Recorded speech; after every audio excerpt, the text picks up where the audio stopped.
Welcome to our channel top up brains.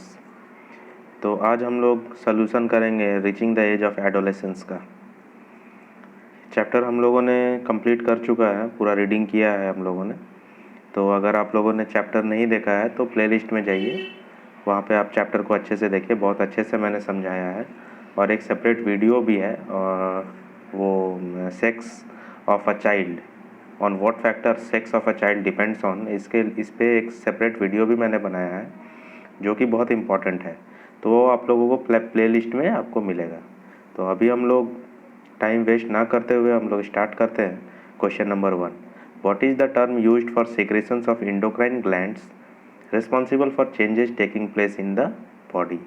तो वो answer होगा हार्मोन्स, क्योंकि जो सेक्रेशंस होता है इंडोक्राइन ग्लैंड से, जो हमारे बॉडी में कुछ भी चेंजेस होता है वो हार्मोन्स के ज़रिए ही होता है, हार्मोन से ही होता है, इसलिए इसका आंसर हार्मोन्स है। सेकंड है डिफाइन एडोलेसेंस। एडोलेसेंस क्या है? तो एडोलेसेंस मैंने बताया था एक पीरियड है, एक समय है। The period of life when the body undergoes changes leading to reproductive maturity is called adolescence. The period of adolescence is normally 11 years to 19 years. तो लाइफ का वो पीरियड है, वो समय है जहाँ पे हमारे बॉडी में बहुत सारे चेंजेस आते हैं जो हमें रिप्रोडक्टिव मैच्योरिटी प्रोवाइड करते हैं। हम लोग रिप्रोडक्शन करने के लिए हम लोग एबल हो जाते हैं। तो उस पीरियड को ही एडोलेसेंस पीरियड कहते हैं, जहाँ पे बॉडी में बहुत सारे चेंजेस आता है, और वो पीरियड होता है 11 years to 19 years. Then question number 3 है what is menstruation? Explain. Menstruation क्या है? चैप्टर में इसे भी मैंने अच्छे से बताया है, बहुत इंपॉर्टेंट टॉपिक है ये सब, और चैप्टर को आप ज़रूर रीड कीजिए और मेरे वीडियो का ज़रूर हेल्प लीजिए, प्लेलिस्ट में आपको मिलेगा। तो देखते हैं इसमें क्या है इसका आंसर मेंस्ट्रुएशन का। इन फीमेल्स द ओवा और एग्स, तो हमने बताया था चैप्टर में कि फीमेल्स में ओवा होता है जिसे एग्स भी बोला जाता है, सिंपली हम लोग एग्स भी बोल सकते हैं, ओवा या ओवम बोल सकते हैं। और मेल में होता है स्पर्म जो टेस्टिस से प्रोड्यूस होता है। तो फीमेल में होता है ओवा या एग। तो द ओवा और eggs begin to mature with the onset of puberty, that is 10 to 12 years of age, bracket में दिया हुआ। तो 10 से 12 साल के उम्र में फीमेल्स में ओवा जो होता है, एग्स जो होता है, वो मैच्योर होने लगता है। One egg get matured and is released by one of the ovaries. तो दोनों ओवेरी में से कोई एक ओवेरी मैच्योर्ड एग को रिलीज़ करता है once in about 28 to 30 days. हर एक 28 या 30 दिन में, मीन्स एवरी मंथ एक मैच्योर्ड एग को रिलीज़ किया जाता है। During this period the wall of the uterus becomes thick. तो इस टाइम पे जब एग रिलीज़ होता है तब यूटेरस जो होता है फीमेल्स में, उसका जो वॉल है वो बहुत थिक हो जाता है, मोटा हो जाता है, ताकि वो रिसीव द फर्टिलाइज्ड एग, ताकि वो फर्टिलाइज्ड एग को रिसीव कर पाए। अगर एग फर्टिलाइज्ड होता है इन केस, तो वो फर्टिलाइज्ड एग को रिसीव कर पाए, इसलिए वॉल जो है थिक हो जाता है। In case it is fertilised it begins to develop, अगर फर्टिलाइज होता है तो वो डेवलप भी होने लगता है। दिस रिजल्ट्स इन प्रेगनेंसी, और देन जाइगोट फॉर्मेशन होता है, प्रेगनेंसी होता है। If the fertilisation fails to take place, अगर फर्टिलाइजेशन नहीं होता है, द ओवम और द रिलीज्ड एग, जो अगर फर्टिलाइजेशन नहीं होता है तो ओवम जो है और रिलीज्ड एग जो है, and the thickened lining of the uterus along with its blood vessels are shed off. तो एग के साथ साथ यूटेरस का जो वॉल है, थिक वॉल है, वो भी पूरा गिर जाता है टूट करके, shed off. This causes bleeding in women, तो वीमेन में इसके कारण ब्लीडिंग होता है। दिस इज कॉल्ड मेंस्ट्रुएशन, और इसको ही मेंस्ट्रुएशन कहते हैं। It occurs once in 28 to 30 days, और एवरी 28 और 30 डेज में ये होता ही है। तो अगर फर्टिलाइजेशन हो जाता है तो ये रुक जाता है, तो मेंस्ट्रुएशन नहीं होता है, क्योंकि एग जो है फर्टिलाइज्ड हो जाता है, और फर्टिलाइज्ड होकर के वो यूटेरस के वॉल पे प्लांट हो जाता है, एम्ब्रोयो बनने लगता है फिर। तो यही है मेंस्ट्रुएशन, जो कि बहुत इम्पोर्टेंट है। Question number 4, list changes in the body that that take place at puberty. Puberty के टाइम पे जब कोई बच्चा जवान हो रहा है, बड़ा हो रहा है, एडोलेसेंस पीरियड में इंटर कर रहा है, तो उसको ही तो प्यूबर्टी बोलते हैं, एडोलेसेंस पीरियड में एंटर करने को। तो उस टाइम में बॉडी में क्या क्या चेंजेस आता है जब वो बड़ा होता है। तो आंसर हम लोग देखते हैं। The changes take place differently in the body of boys and girls at puberty. Boys और गर्ल्स में दोनों में अलग अलग चेंजेस आता है। This change may be listed as below. There is sudden increase in the height of both boys and girls. Height में वो दोनों का ही हाइट अचानक से बढ़ने लगता है।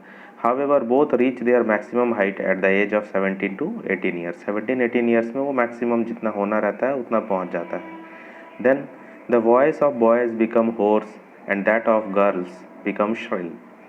तो बॉयज़ का जो वॉइस है वो थोड़ा सा हार्ड, मोटा हो जाता है, भारी होने लगता है, और गर्ल्स का वॉइस जो है वो पतला होता है। Shoulders become broader and muscles grow more prominently in boys. Boys के केस में शोल्डर जो है वो चौड़ा होता है, मसल्स ग्रो करता है, और in girls the regions below the waist become wider. Waist के नीचे का पार्ट जो है वो वाइड होता है। Hair start growing in different parts of boys and girls. In most of the teenagers, due to increased secretion of sweat and sebaceous gland, get acne and pimples on their face. Acne and pimples भी face पे आने लगता है teenage में। Onset of puberty brings changes in secondary sexual characters in both male and female. तो जब भी puberty start होता है तो सेकेंडरी सेक्सुअल कैरेक्टर्स दोनों में ही, मेल एंड फीमेल में दोनों में ही होने लगता है। सेकेंडरी सेक्सुअल कैरेक्टर्स में यही सब आएगा जो अभी हम लोग डिस्कस किए।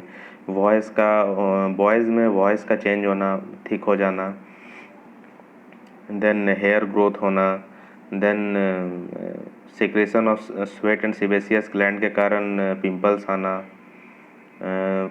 शोल्डर्स ब्रॉड होना, मसल ग्रो करना, ये सभी तो है सेकेंडरी सेक्सुअल कैरेक्टर्स।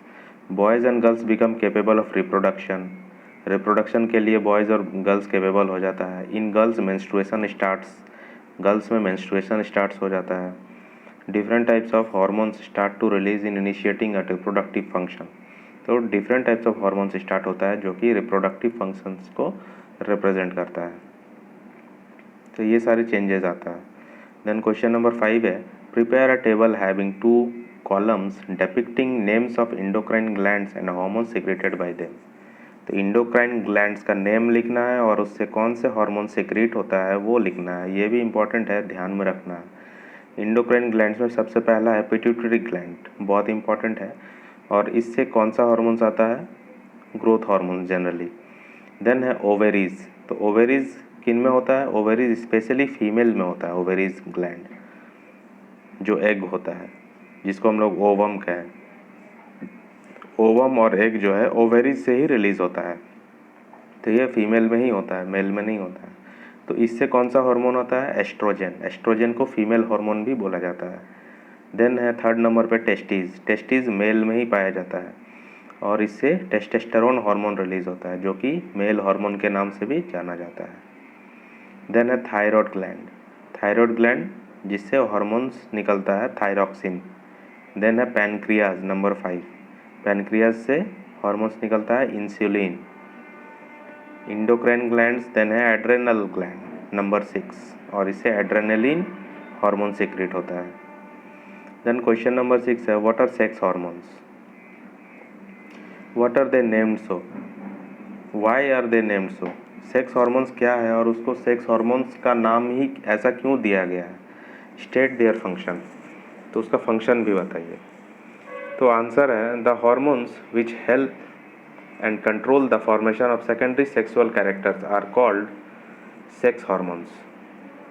तो वो हार्मोन्स जिसके पास कंट्रोल होता है हमारे सेकेंडरी सेक्सुअल कैरेक्टर्स को हैंडल करने का। सेकेंडरी सेक्सुअल कैरेक्टर जस्ट हमने डिस्कस किया अभी, प्यूबिक हेयर्स आना, ब्रॉड शोल्डर्स होना, मेंस्ट्रुएशन आना, ये सब जो चेंजेस आता है वो सेकेंडरी सेक्सुअल कैरेक्टर, और उसको जो कंट्रोल करता है उसको ही सेक्स हार्मोन्स बोलते हैं।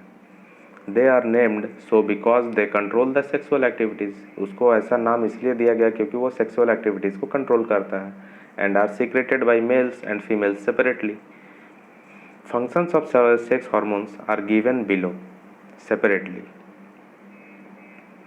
मेल सेक्स हार्मोन और फीमेल सेक्स हार्मोन दोनों का फंक्शंस दिया हुआ है। तो मेल सेक्स हार्मोन जो है उसको टेस्टोस्टेरोन बोलते हैं। It is also called testosterone.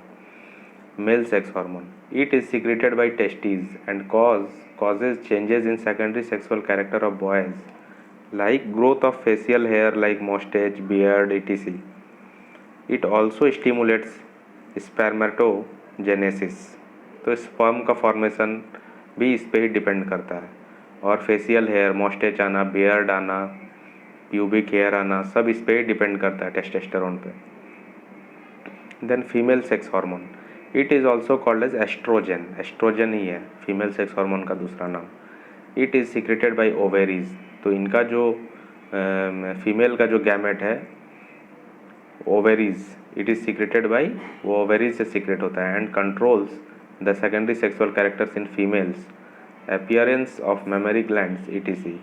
It also maintains the pregnancy। तो आई होप कि आप लोगों को ये समझ में आ रहा होगा। अगर कोई भी प्रॉब्लम ऐसा लगे तो कमेंट ज़रूर कीजिएगा, मैं अच्छे से और समझाऊंगा। और आप लोगों से रिक्वेस्ट है कि वीडियो को लाइक कीजिएगा और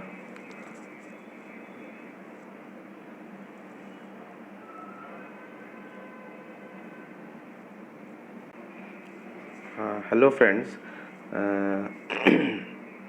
थोड़ा प्रॉब्लम आ गया था। तो मैं वही बोल रहा था कि अगर वीडियो अच्छा लगे तो चाहे वीडियो को लाइक कीजिएगा और चैनल को सब्सक्राइब कीजिएगा और प्लेलिस्ट में सारे वीडियोस को ज़रूर देखिएगा। सारा चैप्टर्स अच्छे से डिटेल्ड वे में पढ़ाया गया है। क्वेश्चन नंबर 7 है, चूज़ द करेक्ट ऑप्शन।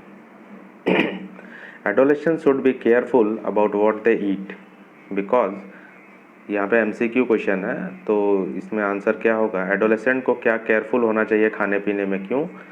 तो ऑप्शन नंबर 1 है, proper diet develops their brains. Proper diet is needed for the rapid growth take place in their body. Adolescents feel hungry all the time. 4 number में, taste buds are well developed in teenagers. तो इसका answer होगा number 2। इसका answer number 2 होगा, proper diet is needed for the rapid growth taking place in their body. Then reproductive age in women starts when their menstruation starts, breast start developing, body weight increases, height increases।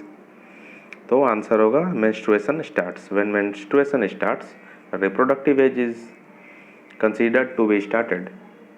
then C, the right meal for adolescents consists of chips, noodles, coke, chapati, dal, vegetables, rice, noodles and burger, vegetable cutlets, chips and lemon drink। so answer is chapati, dal and vegetables।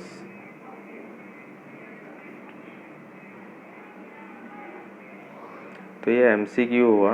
और then question number 8 है, write short notes on Adam's apple and secondary sexual characters and then sex determination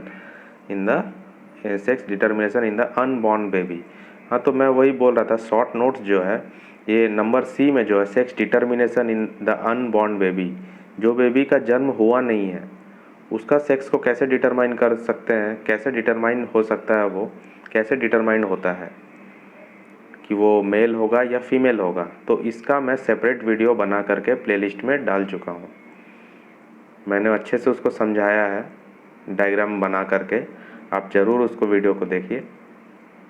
अभी मैं Adam's apple देखता हूँ क्या है। Adam's apple, during puberty a change in the voice of boys and girls takes place due to increase in the size of voice box और larynx. जैसे ही puberty के एज में बॉयज़ इंटर करते हैं तो वॉइस ऑफ बॉयज़ का और गर्ल्स का जो वॉइस है वो चेंज होता है। क्यों चेंज होता है? क्योंकि उनका जो वॉइस बॉक्स होता है, गले में जो वॉइस बॉक्स होता है, कंठ जिसको बोलते हैं हिंदी में, उसका साइज़ बढ़ता है, जिसको वॉइस बॉक्स बोलते हैं या लैरिंग्स बोलते हैं। In boys the voice box tends to protrude out on the upper part of the neck. तो बॉयज़ के केस में वो जो वॉइस बॉक्स है वो थोड़ा सा बाहर की ओर निकल जाता है, कंठ जिसको बोलते हैं, बिलो द चिन, चिन के नीचे में, and is often refer to as Adam's apple, और उसको ही एडम्स एप्पल कहा जाता है। और सेकेंडरी सेक्सुअल कैरेक्टर्स क्या है, सेकेंड टॉपिक है सेकेंडरी सेक्सुअल कैरेक्टर। तो हम लोग अभी बहुत बार डिस्कस किए सेकेंडरी सेक्सुअल कैरेक्टर, जो एडोलेसेंस के टाइम पे चेंजेस आता है बॉडी में, वही है।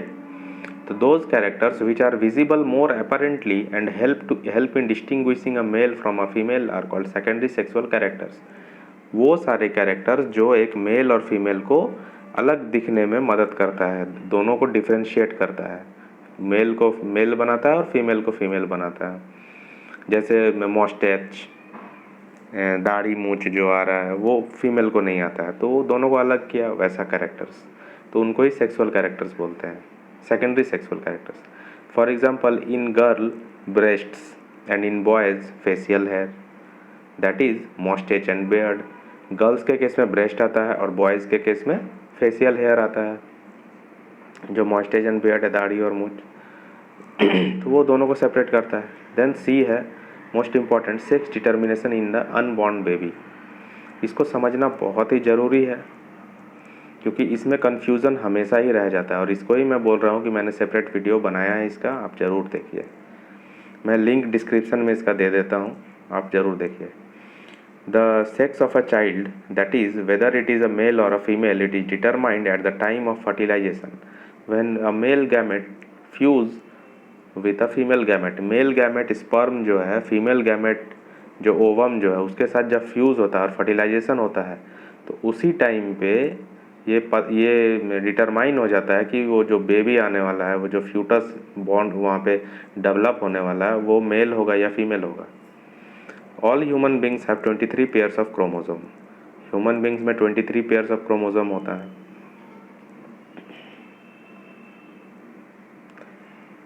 in the nuclei of their cells. Then 2 chromosomes out of these are sex chromosome। 23 pair of chromosome में से एक पेयर ऑफ क्रोमोसोम, मतलब 2 क्रोमोसोम जो होता है वो सेक्स क्रोमोसोम होता है। A female has 2 X chromosome. Female के पास 2 एक्स क्रोमोसोम होता है। While a male has 1 X and 1 Y chromosome. तो मेल के पास दोनों एक्स होता है और फीमेल के पास दोनों वाई क्रोमोसोम होता है, क्योंकि एक इंसान में 2 ही सेक्स क्रोमोसोम होता है और 2 सेक्स क्रोमोसोम में एक्स वाई हो सकता है। तो फीमेल में दोनों एक्स होता है और मेल में एक एक्स होता है, एक वाई होता है। The gametes, egg and sperm, have only 1 set of chromosome. और गैमेट में एक सेट ऑफ क्रोमोसोम होता है।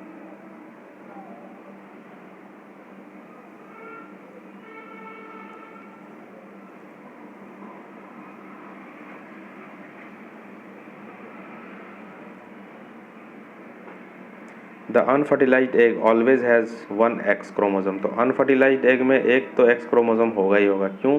क्योंकि फीमेल के तरफ से जो भी आएगा वो एक्स ही होगा, क्योंकि फीमेल क्रोमोसोम के पास, फीमेल के पास जो क्रोमोसोम वो दोनों एक्स है, तो फीमेल के साइड से एक्स ही आने वाला है। लेकिन मेल के पास एक एक्स है, एक वाई है, तो वो हमें पता नहीं है कि कब एक्स जाएगा कब वाई जाएगा। तो जब एक्स जाएगा तो पहले से एक्स वहाँ फीमेल की तरफ से आकर के बैठा हुआ है, तो एक्स एक्स मिलेगा तो फीमेल बनेगा। और अगर वाई जाता है तो पहले से एक्स बैठा हुआ, तो एक्स वाई बने मिलेगा तो फिर मेल बनेगा। But sperms are of 2 kinds, one having X and another is Y. When a sperm containing X chromosome fertilizes the egg, the zygote would have 2 X chromosome। तो अगर स्पर्म एक्स देता है तो पहले से ही वाई एक्स है, तो x x मिल गया तो फिर फीमेल होगा। और अगर वाई देता है स्पर्म तो वाई एक्स होगा तो फिर मेल बनेगा। If the sperm contributes a Y chromosome to the egg or ovum at fertilization, the zygote would develop into a male child। It is thus also clear that the sex chromosome of the father determine the sex of an unborn baby। तो इससे यहाँ से ये भी clear होता है कि father जो है वही डिटरमाइन करता है कि अनबॉर्न बेबी जो है उसका जो सेक्स है वो मेल होगा या फीमेल होगा। मदर पे डिपेंड नहीं करता, क्योंकि मदर का एनी टाइम तो एक्स ही आ रहा है, एक्स एक्स।